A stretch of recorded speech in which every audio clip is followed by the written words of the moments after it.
मैं Virendra Pandey, department of education with Kunwar Singh university आरा।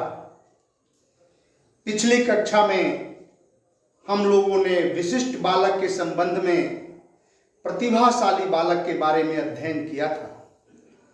जैसा कि पिछले क्लास में यह स्पष्ट हो चुका है कि विशिष्ट बालक के अंतर्गत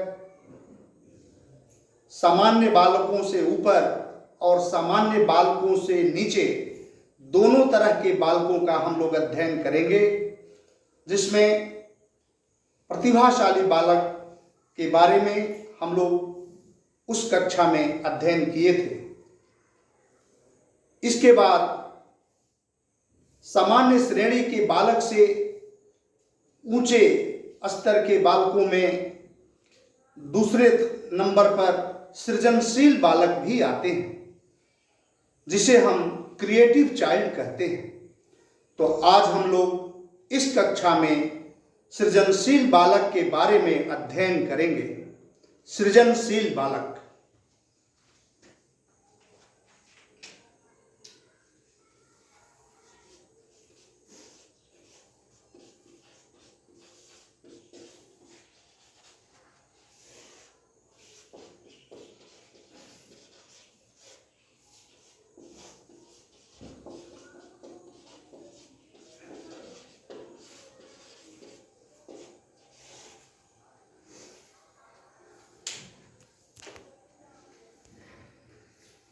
सृजनशीलता ब्रह्म का कृतित्व माना जाता है। ब्रह्मा जी ने सृष्टि की रचना की है, तो कहने का मतलब कि ब्रह्म जब अपना विराट रूप दर्शाता है तभी सृष्टि की रचना होती है। और कछुए की भांति जब इस पूरी सृष्टि को समेटता है तभी रचना होती है, तभी सृजन होता है। तो कहने का मतलब यह सृजनशीलता का लीला ब्रह्म का कर्तृत्व माना जाता है। सृजनशीलता का वास्तविक अर्थ है उत्पादकता, मतलब इसका संबंध उत्पादन से है। लेकिन कैसा उत्पादन? ऐसा नहीं कि केवल विधिक उत्पादन हो, ऐसा नहीं कि केवल मानसिक उत्पादन हो, बल्कि इसमें सभी तरह के उत्पादन, जैसे संगीत, नृत्य, आभूषण कला, वास्तु निर्माण कला, बहुत प्रकार के जो भी सृजन इस दुनिया में हो रहे हैं, सभी प्रकार की सृजनशीलता इससे जुड़ी हुई है। मतलब सृजनशीलता हम किसको कहेंगे या सृजनशील बालक किसको कहेंगे? तो जिसमें ऐसे बालक जो ऐसे बिंदुओं पर सोचे जिसके बारे में कोई अभी तक सोचा ही नहीं हो, अभी तक उसका वर्णन ही नहीं किया हो, ऐसे बालक को हम सृजनशील बालक कहेंगे। अर्थात जिसमें नवीनता हो, कल्पनाशीलता हो, रचनात्मकता हो, इस तरह के भाव जिस बालक में पाए जाते हैं, ऐसे बालक को हम सृजनशील बालक कहते हैं।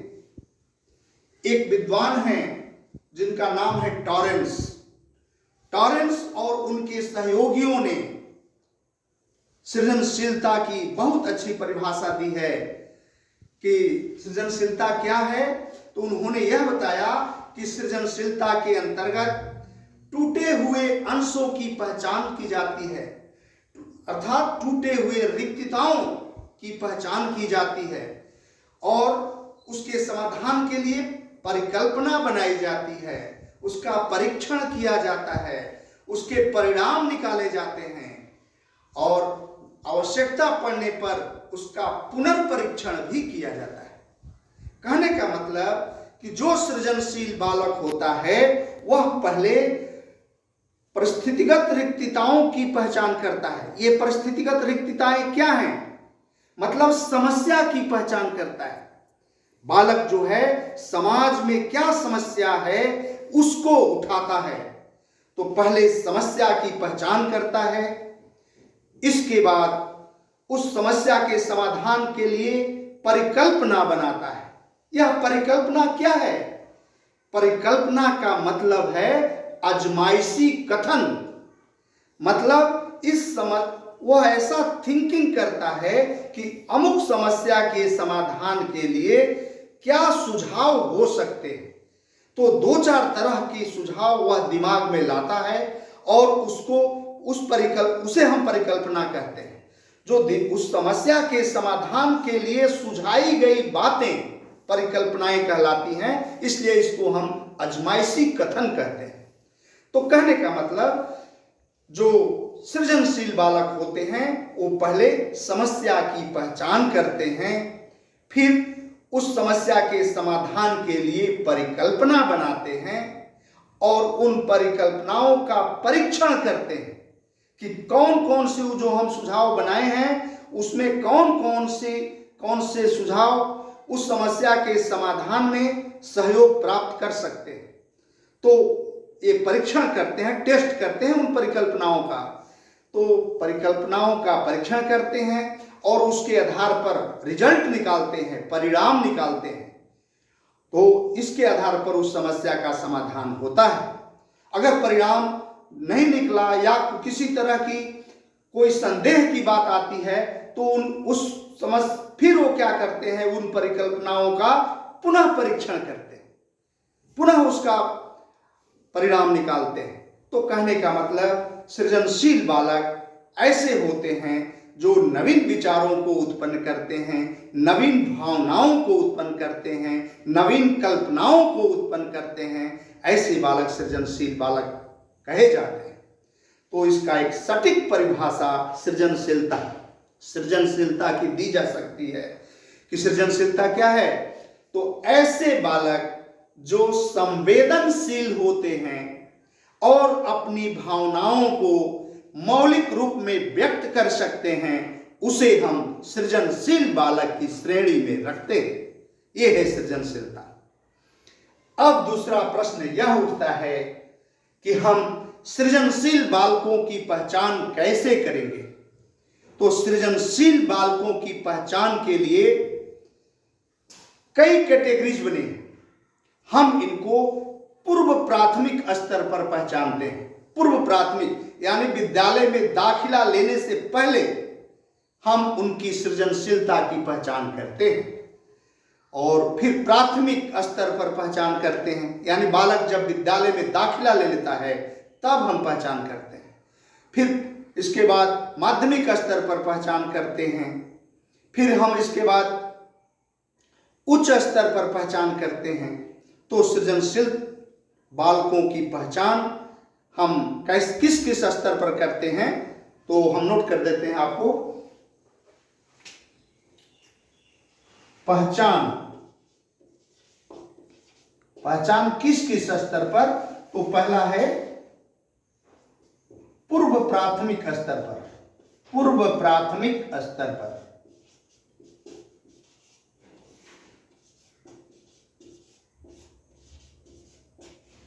दूसरा है प्राथमिक स्तर पर। प्राथमिक स्तर पर तीसरा है माध्यमिक स्तर पर।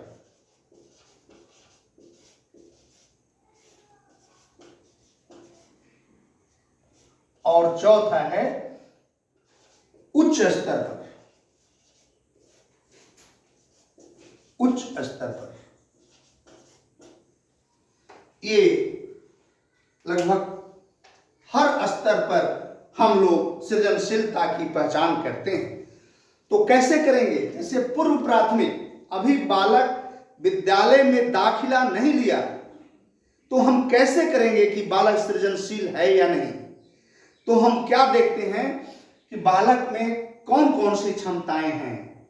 जैसे अकेले स्मृति बिंब को दोहरा लेना, जैसे कोई चीज है, याद किया है, कभी अचानक पूछने पर तुरंत बता दे। कहने का मतलब अकेले स्मृति बिंब को दोहरा लेना।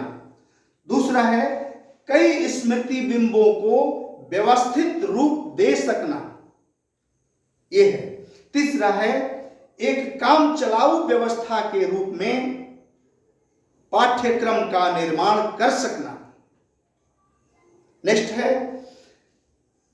अपनी तीव्र सांवेगिक अनुभूतियों को निबंधात्मक अभिव्यक्तियों द्वारा प्रकट करना, यह है। और भी है कि छोटे छोटे अंशों को लघु निबंधों के आधार पर व्यक्त करना। तो इस तरह से अमुक बिंदुओं के माध्यम से हम पूर्व प्राथमिक स्तर पर बालक में सृजनशीलता की पहचान करते हैं। दूसरा स्तर है प्राथमिक स्तर, प्राइमरी लेवल। प्राथमिक स्तर पर हम लोग कैसे पहचान करेंगे? तो प्राथमिक स्तर पर हम बालक को क्रीड़ा स्थलों में यानी खेल के मैदान में भी देखते हैं, पुस्तकालय में भी देख सकते हैं, विद्यालय में भी देख सकते हैं, घर परिवार आस पड़ोस में भी देख सकते हैं कि उसमें सृजनशीलता के क्या क्या लक्षण उजागर हो रहे हैं। हम लोग न्यूटन को नाम जानते हैं, बड़े बड़े, इसका उदाहरण हम लोग बड़े बड़े विद्वानों, वैज्ञानिकों, साधकों द्वारा भी ले सकते हैं। जैसे न्यूटन जो गुरुत्वाकर्षण का नियम हम लोग पढ़े हैं, तो न्यूटन को भी हम जान सकते हैं। न्यूटन ने बाल्यावस्था में ही प्रथम माइक्रोस्कोप का आविष्कार कर डाला था, बचपन में ही कर डाला था। उन्होंने पानी की घड़ियों, वाइंड मिल के नमूनों, वाइंड मिल, हवा मिल जिसको कहते हैं, तो पानी की घड़ियों, वाइंड मिल के नमूनों आदि का प्रदर्शन भी बचपन में ही कर डाला था। तो ये सब क्या है? ये सब ही सृजनशीलता के लक्षण हैं जो बालकों में ही दिखने लग जाते हैं। इसी प्रकार हम लोग विवेकानंद का नाम सुने हैं। विवेकानंद बाल्यकाल से ही, नरेंद्र नाम था बचपन का, तो बाल्यकाल से ही वे अपनी ओजस्विता के लिए मशहूर हो गए थे। उनमें ओजस्विता आ गई थी। ये क्या है? यही सृजनशीलता के लक्षण हैं। तो कहने का मतलब प्राथमिक स्तर पर भी हम बालकों में विभिन्न तरह से सृजनशीलता की जांच या पहचान कर सकते हैं। तीसरा जो स्तर है वह है माध्यमिक स्तर। सेकेंडरी लेवल पर भी हम लोग करते हैं। माध्यमिक स्तर पर हम लोग बालक में कैसे करेंगे सृजनशीलता की पहचान? तो बालक में हम ये देखते हैं, जैसे पहला बिंदु हम ये देखते हैं कि बालकों में उच्च स्तरीय निबंधात्मक कुशलता है या नहीं। पहला पॉइंट है उच्च स्तरीय निबंधात्मक कुशलता, माने बढ़िया ढंग का वह निबंध लिख सकता है कि नहीं। और इसी प्रकार हम देखते हैं कि किसी पेटेंट प्रविधि का खोज कर लेना, विश्वसनीय परिधि, नियम, कुछ नए चीज का खोज करने की क्षमता उसमें है कि नहीं, उसके लिए वो प्रयासरत है कि नहीं। तो ये चीज हम लोग देखते हैं। और किसी भावनाओं को अपने रूप में, अपने ढंग से व्यक्त कर सकना, ऐसी क्षमता उसमें है कि नहीं। और ये भी देखते हैं कि किसी समारोह में, किसी प्रतियोगिता में पारितोषिक प्राप्त करना या किसी सभा में वह सहभागिता प्रदर्शित कर रहा है नहीं, और उसमें वह अच्छा ढंग का प्रदर्शन कर रहा है कि नहीं, और उसको उसमें पुरस्कार मिल रहा है कि नहीं। तो ये सारी बातें, कहने का मतलब क्या क्या देखते हैं उच्च स्तर, माध्यमिक स्तर पर, सेकेंडरी लेवल पर हम लोग क्या देखते हैं कि सृजनशीलता है कि नहीं। तो सेकेंडरी लेवल पर हम देखते हैं पहला उच्च स्तरीय निबंधात्मक कुशलता। किसी आयोजित प्रतियोगिता में, किसी समारोह में पुरस्कार प्राप्त करना, तीसरा है किसी पेटेंट प्रविधि की खोज कर लेना, अपने विचारों को बढ़िया ढंग से व्यक्त कर लेना। इन सारी क्षमताओं को हम माध्यमिक स्तर पर बालक में देखते हैं। और चौथा है उच्च स्तर पर। उच्च स्तर पर भी सृजनशीलता के लक्षण देखे जाते हैं। जैसे क्या है ये हायर लेवल पर, जैसे कॉलेज स्तर पर, विश्वविद्यालय स्तर पर हम लोग कैसे देखते हैं कि कौन सा बालक सृजनशील है। तो उस स्तर पर हम यह देखते हैं, जैसे पहला बिंदु कि शोध प्रबंध लिखना, यानी रिसर्च कर रहा है कि नहीं, और रिसर्च करके थीसिस बढ़िया ढंग से लिख रहा है कि नहीं, शोध प्रबंध लिखना। और भी चीजें हैं, किसी सभा में या किसी सभा में सहभागिता प्रदर्शित करना। दूसरा बिंदु, किसी सभा में सहभागिता प्रदर्शित करना या उस सभा का संचालन करना, ये चीज हम देखते हैं।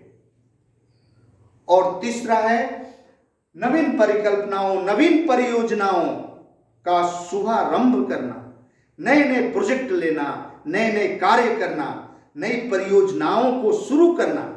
नई परियोजनाओं को शुरू करने में जोखिम उठाना पड़ता है, तो ऐसी क्षमता उसमें अगर है तो ऐसे बालक को भी हम सृजनशील बालक कहते हैं। तो कहने का मतलब उच्च स्तर पर हम यह देखते हैं कि पहला बिंदु कि बालक में शोध प्रबंध लिखने की क्षमता, दूसरा किसी समारोह का संचालन करना या उसमें सहभागिता प्रदर्शित करना, और तीसरा किसी नवीन परियोजनाओं का शुभारंभ करना। इस प्रकार हम सृजनशील बालकों की पहचान विभिन्न स्तरों पर, यानी पूर्व प्राथमिक स्तर पर, प्राथमिक स्तर पर, माध्यमिक स्तर पर और उच्च स्तर पर इन ढंग से करते हैं। अब हम ये देखते हैं कि ऐसे बालकों की शिक्षा की व्यवस्था कैसे की जाएगी, सृजनशील बालकों को हम कैसे पढ़ाएं। तो नेक्स्ट बिंदु जो है वह है सृजनशील बालकों की शिक्षा।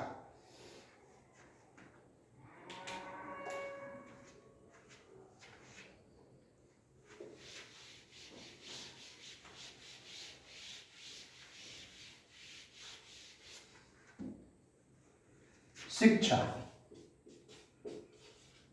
एजुकेशन, कैसे इनको एजुकेशन दें, तो इसमें दो तरह की विधियां प्रसिद्ध हैं। दो तरह की।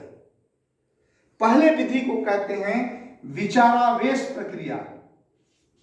विचारावेश प्रक्रिया,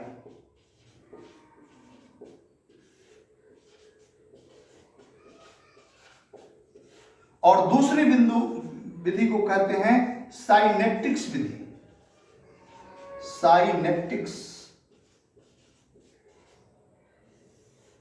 साइनेप्टिक्स विधि। ये दो विचारधारा जो है जिसके द्वारा ऐसे बालकों की शिक्षा की व्यवस्था की गई है। पहला बिंदु है विचारावेश प्रक्रिया। विचारावेश क्या होता है? विचारावेश तो इसके जन्मदाता आसवर्ण, एक विद्वान हैं, आसवर्ण कहे जाते हैं। आसवर्ण ने 1958 ईस्वी में कुछ बिंदुओं को उजागर किया जिसके द्वारा सृजनशील बालकों की शिक्षा की व्यवस्था की जा सकती है।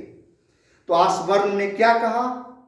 आसवर्ण ने पहला बिंदु बताया कि इसमें आलोचना और प्रत्यालोचना के लिए कोई स्थान नहीं है। मतलब सृजनशील बालक यदि अपने विचार को जैसे भी व्यक्त करते हैं या नवीन ढंग से उजागर करते हैं या मौलिकता, नवीनता, कल्पनाशीलता, रचनात्मकता आदि भावों को अपने अपने ढंग से व्यक्त करते हैं, यदि कोई त्रुटि भी कर जाते हैं वो करते समय, तो उसके लिए उन्हें आलोचना का शिकार नहीं बनाना चाहिए।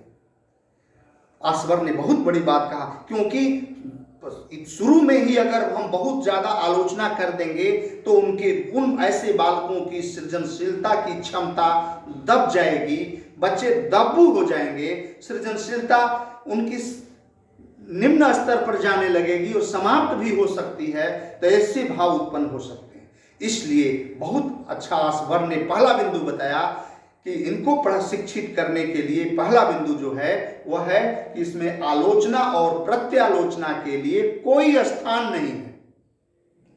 दूसरा बिंदु बताया कि उन्हें पूरी आजादी के साथ अपने विचारों को व्यक्त करने की छूट दी जानी चाहिए, पूरी आजादी के साथ।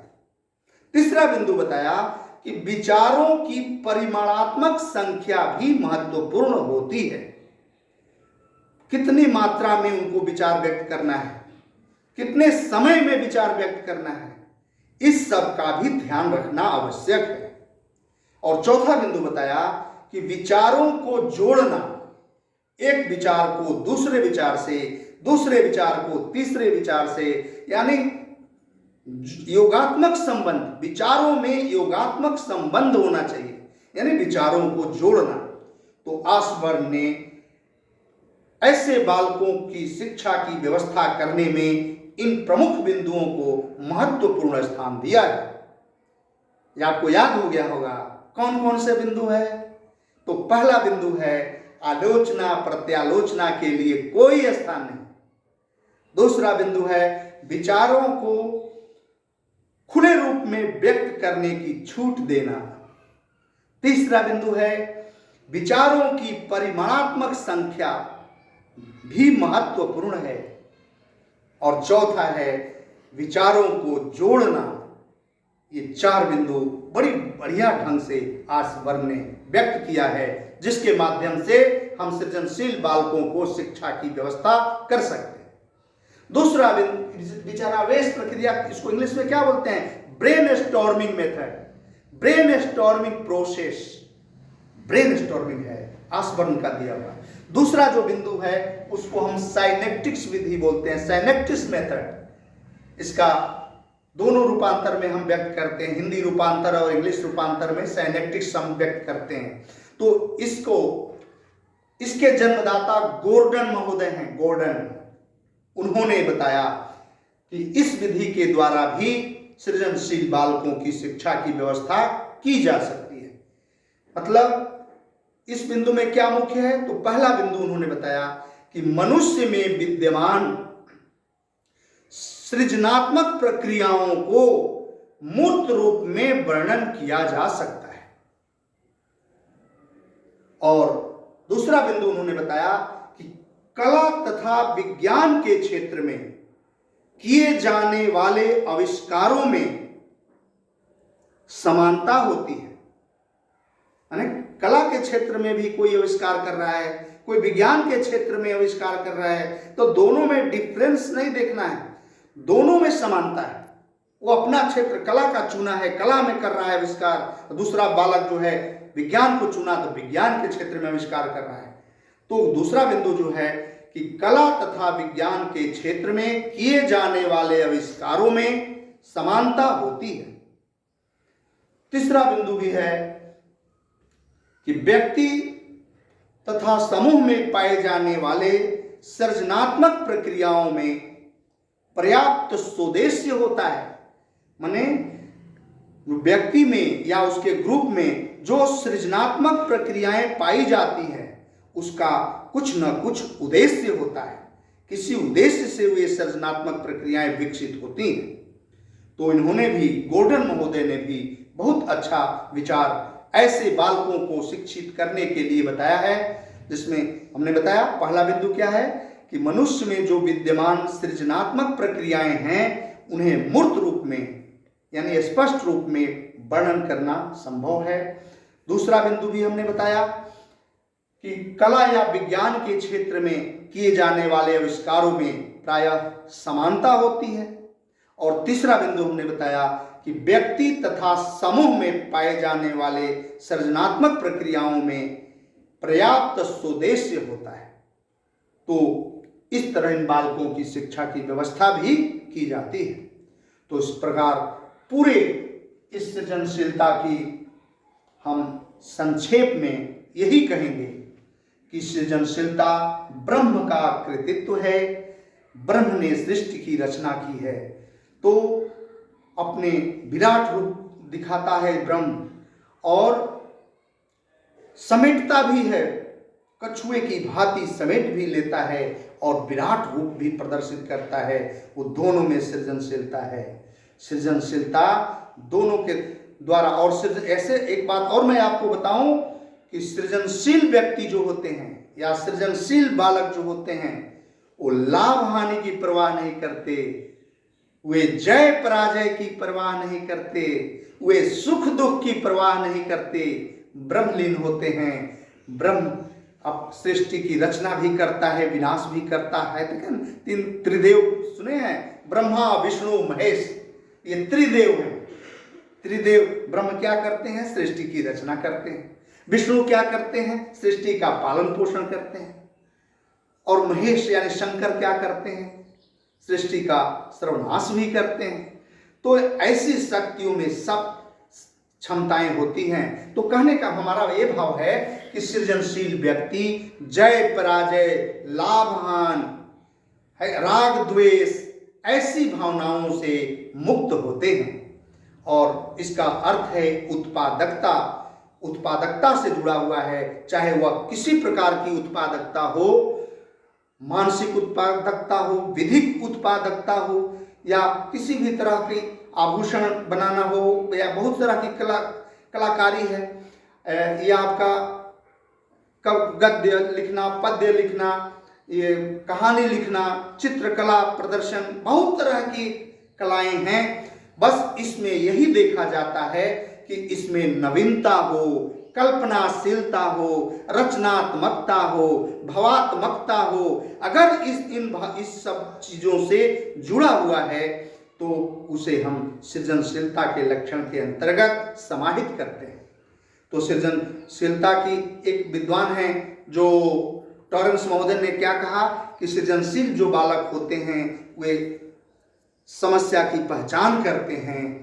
समस्या की पहचान करने के बाद उस समस्या के समाधान के लिए परिकल्पना बनाते हैं और उन परिकल्पनाओं का परीक्षण करते हैं और उसका मूल्यांकन या परिणाम निकालते हैं, मूल्यांकन करते हैं और परिणाम निकालते हैं, और जरूरत पड़ती है तो उसका पुनः परीक्षण करते हैं। तो सृजनशीलता में एक क्रम चलता रहता है। तो इसकी सॉलिड परिभाषा बनकर क्या तैयार होती है? तो सृजनशीलता की सटीक परिभाषा यह हो जाती है कि ऐसे बालक जो संवेदनशील होते हैं और अपनी भावनाओं को मौलिक रूप में व्यक्त कर सकते हैं, वैसे बालक को सृजनशील बालक कहा जा सकता है।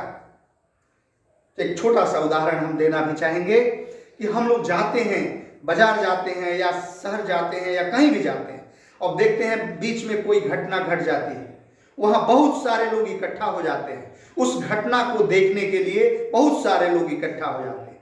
तो कुछ लोग क्या करते हैं कि वो उस घटना को चुपचाप देखते हैं। कुछ होते हैं कि वहां जाते हैं, वहां रुकते भी नहीं, सीधे चले जाते हैं। कुछ होते हैं कि वहां जाते हैं तो उस घटना का पता लगाते हैं कि कौन सी घटना घटी, क्यों घटी, कैसे घटी, कब घटी, क्या इसका समाधान क्या हो सकता है, कैसे हम समाज को इसको बता सकते हैं। तो ऐसे इसके बारे में वो सोचते हैं, उसके बारे में अपनी भावनाओं को जोड़ते हैं और उसको या तो कविता के माध्यम से या अपनी कहानी के माध्यम से या तो चित्रकला के माध्यम से, माने जिस माध्यम से अपनी वो भावनाओं को व्यक्त करते हैं। तो कहने का मतलब कि ऐसे लोग जो इस भावनाओं को व्यक्त करते हैं, उस भावनाओं को बढ़िया ढंग से समाज के सामने रखते हैं, समाज उससे सीख लेता है। तो जो यह भावना से ओतप्रोत होते हैं व्यक्ति, वे व्यक्ति सृजनशील व्यक्ति कहे जाते हैं। मतलब जिनमें मौलिकता, नवीनता, कल्पनाशीलता, रचनात्मकता के भाव हैं। जिस नवीन चीज जिस पर किसी ने सोचा नहीं हो, ऐसी चीज सोचते हो जिसने अभी तक कोई आविष्कार नहीं किया हो, ऐसे चीज का आविष्कार करते हो, ऐसे लोग सृजनशील कहे जाते हैं। और इनकी पहचान हमने बताया कि पहचान हम विभिन्न स्तरों पर करते हैं। जैसे हमने बताया, पहला बिंदु बताया था पूर्व प्राथमिक स्तर पर, यानी दाखिला लेने, विद्यालय में दाखिला लेने से पूर्व स्तर पर हम इनकी पहचान करते हैं। फिर प्राथमिक स्तर पर पहचान करते हैं, फिर माध्यमिक स्तर पर पहचान करते हैं, और फिर उच्च स्तर पर भी पहचान करते हैं। इसके बाद इन्हें शिक्षा की व्यवस्था भी उसी ढंग से करनी पड़ती है, क्योंकि ये सृजनशील बालक हैं। ये बालक सामान्य बालक से ऊपर की श्रेणी के बालक हैं, इसलिए उनकी शिक्षा की व्यवस्था उसी रूप में करनी चाहिए, तब उनमें सृजनशीलता के भाव और अधिक मजबूत होंगे और अधिक प्रगाढ़ होंगे। तो इसके लिए 2 विधियां फेमस हैं, बताई गई हैं, जिसको पहला ने ऑसबर्न ने दिया था, विचारावेश प्रक्रिया, ब्रेनस्टॉर्मिंग प्रोसेस। विचारावेश प्रक्रिया में कुछ बिंदु जो थे हमने दर्शाया था, और दूसरा जो बिंदु गॉर्डन ने दिया उसको हम बोलते हैं साइनेप्टिक्स प्रोसेस। तो ये दोनों विधियां ऐसे बालकों की शिक्षा के लिए महत्वपूर्ण हैं। तो आज हम लोग इस कक्षा को यहीं विश्राम देंगे, और अगले दिन हम लोग फिर विशिष्ट बालक के अंतर्गत तीसरे श्रेणी के बालक के बारे में चर्चा करेंगे। आज हम यहीं छोड़ते हैं। धन्यवाद।